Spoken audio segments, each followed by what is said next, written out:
CM Punk takes a shot at AEW. WWE leak major WrestleMania 40 surprises. An AEW star returning to WWE, and more. I'm Oli Davis, and this is the WrestleTalk News. Support WrestleTalk! What we've waited for 2 decades is finally happening. The Attitude Era is returning, which means blood is back.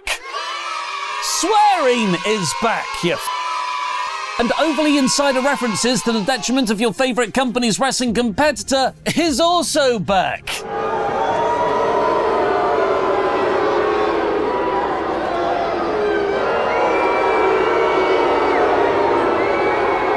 Despite claiming he's not terminally online in his promo segment on Monday's episode of Raw, CM Punk posted an Instagram story online afterwards that read, "Thank you. All 85,000 turnstile count from the Chicago delegation of you that came to the show last night. We set records, gate, merch, amount of time it took to leave the parking lot, swears, ketchup on hot dogs," one according to Chicago delegation Indy Hartwell. You're still reading. This is, of course, a joke at the expense of his former employer, All Elite Wrestling, and the All-In event where he allegedly had a backstage altercation with Jack Perry, which led to AEW firing Punk with cause shortly after. With cause being like that there was a reason for it, not Irish pop group The Cause. AEW wanted All In to break the wrestling paid attendance record, and they believed they had, announcing the number at 81,035. Well, Ospreay even celebrated by getting that number tattooed on his arm to commemorate wrestling at the event. Weirdly though, the amount of people who buy tickets never equals the amount of people who actually show up on the day. And the turnstile attendance, the actual number of people who entered Wembley Stadium, was reported to be 72,265, which is over 8,000 shy of WWE's turnstile record of 80,709, which WWE claim was actually 101,763 wrestling. Punk then followed up with another Instagram story saying, "Just kidding, don't get upset. Chicago delegation would not lie to you. 14,850 paid, 15,431 paid with comps. Wanted to deliver while injured and felt I did. Chicago is the best.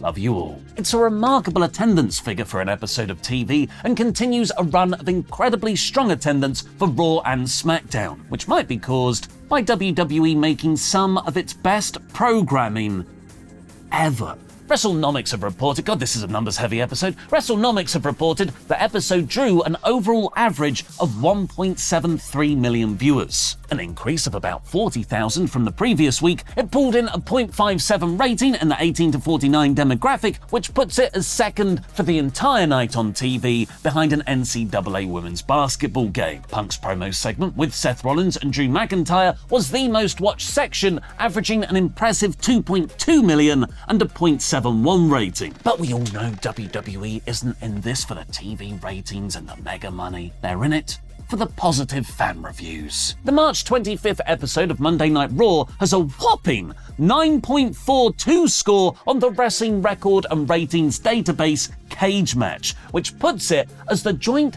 15th highest rated TV or pay-per-view show of all time. And if you remove pay-per-views, special memorial shows, and that one episode of Lucha Underground, it's the joint highest rated show ever. It's turning everything WWE have taught us over the last 2 decades on its head. Actually good and coherent wrestling TV does seem to make them more popular. And a big part of that is WWE's new/old approach to producing their shows. Fightful Select is reporting that the Punk, Rollins and McIntyre segment wasn't scripted. Instead, an outline was made beforehand, which was produced by Adam Pearce, and all 3 men were given the green light to improvise, which is probably how Punk got to say some of the things he did. In the segment, Punk gave a shout out to Jim Cornette, saying he listens to The Experience and The Drive-Thru, which are the names of Cornette's podcasts, which is often very anti-AEW and The Elite. He tried to get McIntyre to say, "You know whose name?" on air, and swore. It's been widely reported that Triple H and Nick Khan recently sent out a memo to the whole roster, reminding them not to use curse words on TV or social media, as they are a PG product. This prompted accusations of double standards from some talent, because The Rock has been using swear words as punctuation in his final boss character for about 2 months now. WWE have gotten around this with the TV networks by giving them Rock's script in advance so they know when to censor it live. Punk's cursing, however, was improvised, so it caught production by surprise, which, knowing Punk, I'm sure was his own thinly veiled meta shot at the whole situation. Interestingly, in a backstage interview released online,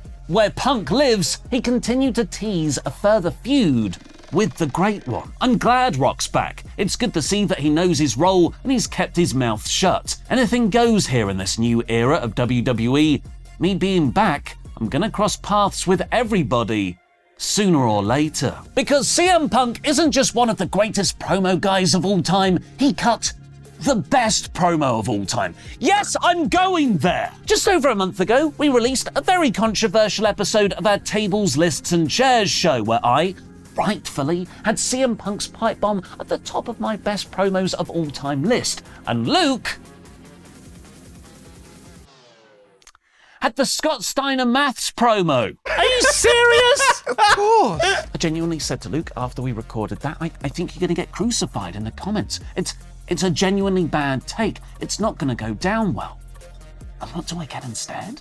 Ramen for Life writing. Luke's promo about why the Steiner Math promo is the best promo of all time just might be the second best promo of all time. Crow Dragon said, being 1000% honest with myself and everyone else in the comments section, I agree with Luke. I can never remember how the pipe bomb promo goes, but I can almost word for word remember Steiner Math and Winception. Luke's number one is objectively correct.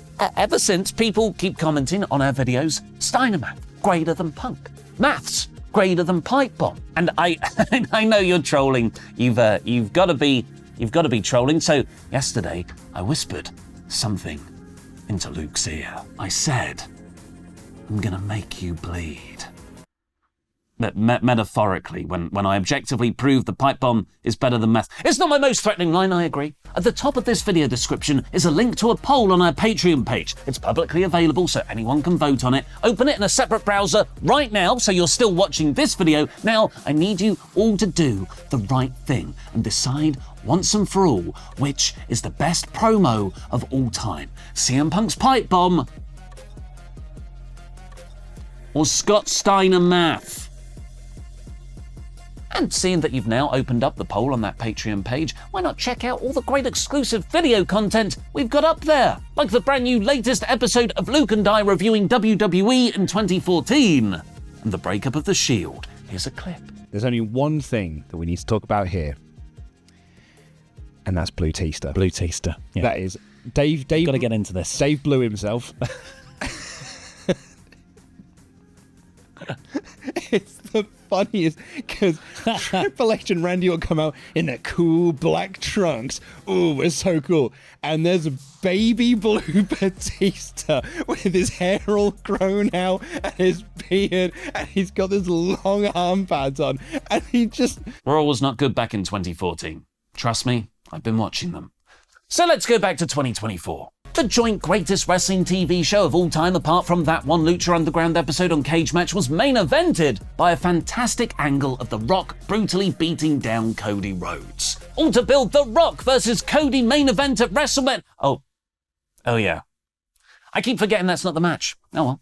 But just like the little Easter eggs Triple H would put on screen foreshadowing Bray Wyatt's 2022 return, many have pointed out the WrestleMania surprises that were potentially set up in this segment. During one shot, a WWE production truck is in the background which features the faces of John Cena and Stone Cold Steve Austin, which is odd because most of the WWE production trucks right now have WrestleMania 40 branding, with current roster members like McIntyre, Rollins, Jey Uso and Logan Paul. WrestleVotes is implying that WWE specifically made a Cena and Austin backdrop for this segment posting. Everything is done on purpose. 2 weeks out from WrestleMania, the backdrop of these WrestleMania specific trucks last night would have sufficed.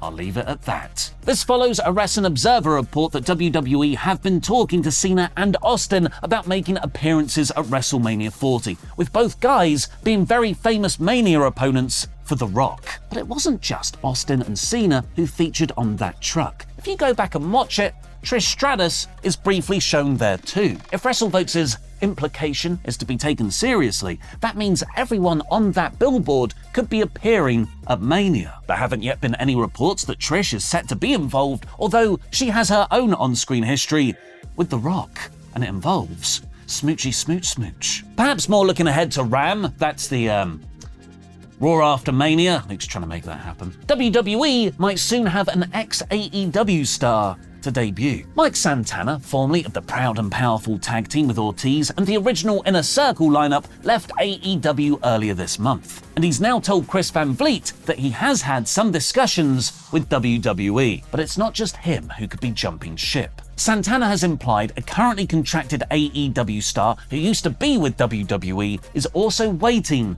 to make the move back. Santana said he always knew it was coming in relation to Cody leaving AEW for a WWE return, but then added, "I'll be real, there was 2 people that I said off the bat were gonna go back to WWE. One of them already did." Van Vliet then asked, "And you're saying there's another one that may go back?" To which Santana replied, "Oh yeah! Who do you think that current AEW star could be? Let me know in the comments. And also, go do the right thing. Vote in our Pipebomb vs Math poll using the link in the video description below, and why not sign up to our Patreon while you're at it? And watch Luke and I predict every WWE wrestler's WrestleMania 40 in 3 words or less / fewer.